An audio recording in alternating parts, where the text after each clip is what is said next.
In 1986, a Singapore hotel collapsed like a pack of cards, burying guests in under a minute.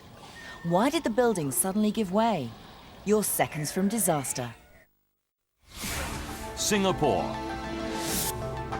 Famed throughout Asia for its order and calm efficiency. Then, suddenly, one Saturday morning, disaster stops the entire country in its tracks. A 6-story hotel crashes to the ground in under 60 seconds. 33 people die, and 17 more are buried alive, trapped beneath thousands of tons of steel, glass, and concrete. It's the worst collapse in the country's history, and it leaves investigators baffled. Now, using advanced computer simulations, we reveal exactly what caused the tragedy. Disasters don't just happen. They're a chain of critical events. Unravel the clues and count down those final seconds from disaster.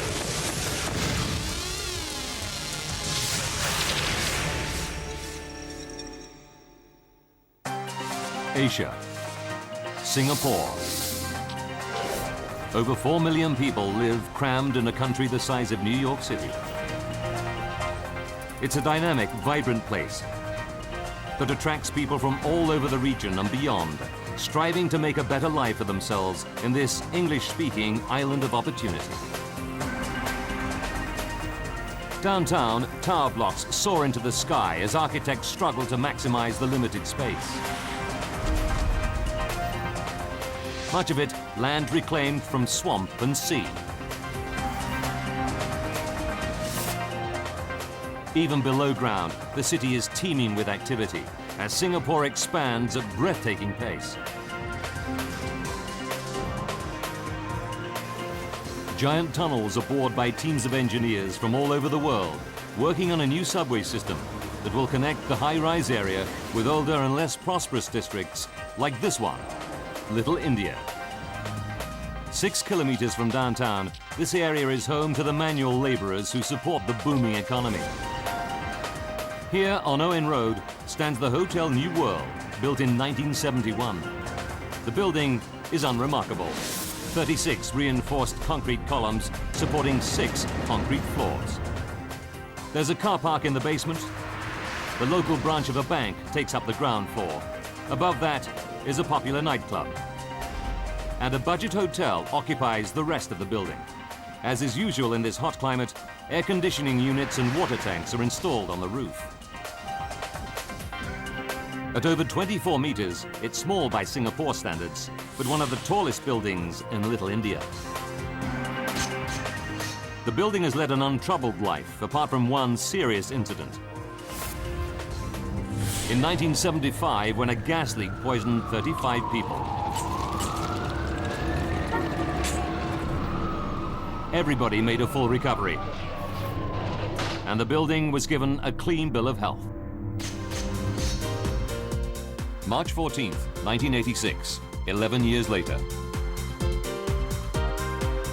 It's a Friday night, and as usual, Madame Lily Teo, the nightclub hostess, sets up the first floor bar in preparation for a busy evening, expecting the usual mix of businessmen and couples who visit her club.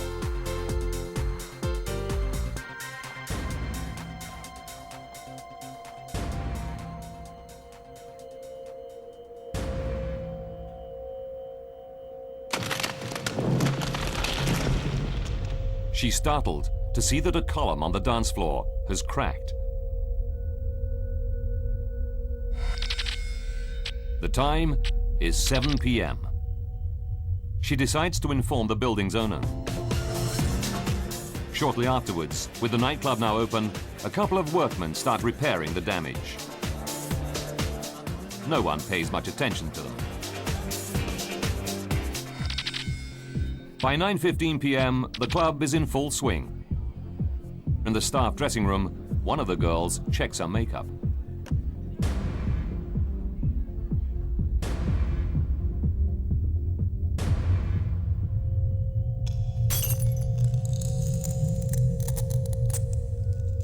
In Singapore, like most countries around the world, a broken mirror is a symbol of bad luck. But it's the end of the working week, and everyone in the nightclub is too busy having a good time to worry about silly superstitions.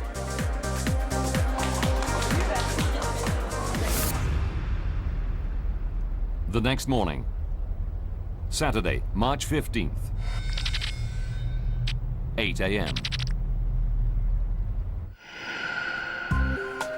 Cheong Cheng Guan, assistant manager of the ground floor bank, walks through the park with his childhood sweetheart. They were married 3 months ago, but he's been working so hard they haven't had time for their honeymoon yet. We were happily married and we actually planned a trip to Australia and New Zealand. As Cheong leaves for work, he says goodbye to his wife, Leong CC, knowing it's a big day for her. She's taking an important exam. I was having my final exam for a diploma. Cheong and I had planned to meet in the afternoon.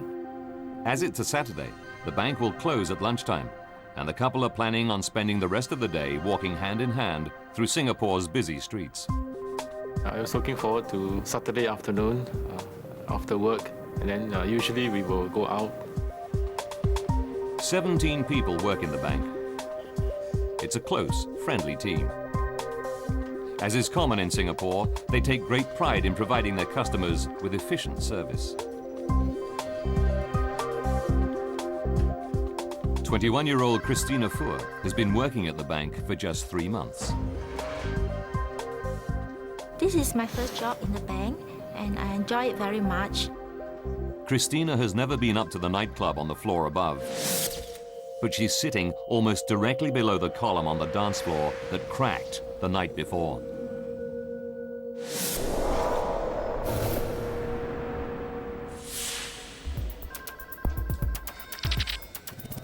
"10:10 a.m.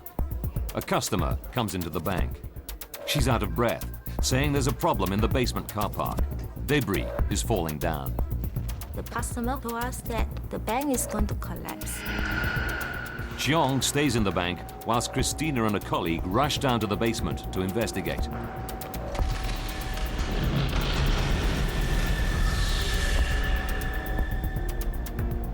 Although none of the cars are damaged, as they're leaving, they see 2 men in overalls working by a cracked column. There's debris on the floor, but the workmen say everything is fine. Reassured that it's nothing serious, they go back to work in the ground floor bank.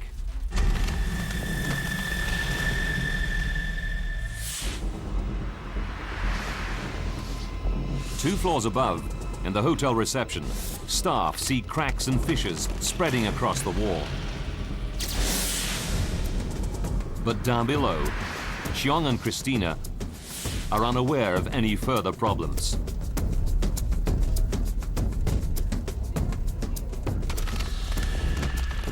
Throughout the building, vital supporting walls and pillars are starting to fracture. The Hotel New World is on the brink of collapse. Something extraordinary is happening within an unremarkable building in Singapore's Little India. Cracks are spreading throughout the walls and supporting columns. But in the bank on the ground floor, assistant manager Cheong is oblivious. He's wondering how his wife Cece has done in her exam. I wanted to see how she fared during the exam. It's 11:22 a.m. Further back, Christina is finishing off the week's work when she's startled by a sound. It's falling debris. I actually did not know what's happening. And now she starts to feel vibrations all around her. We can feel the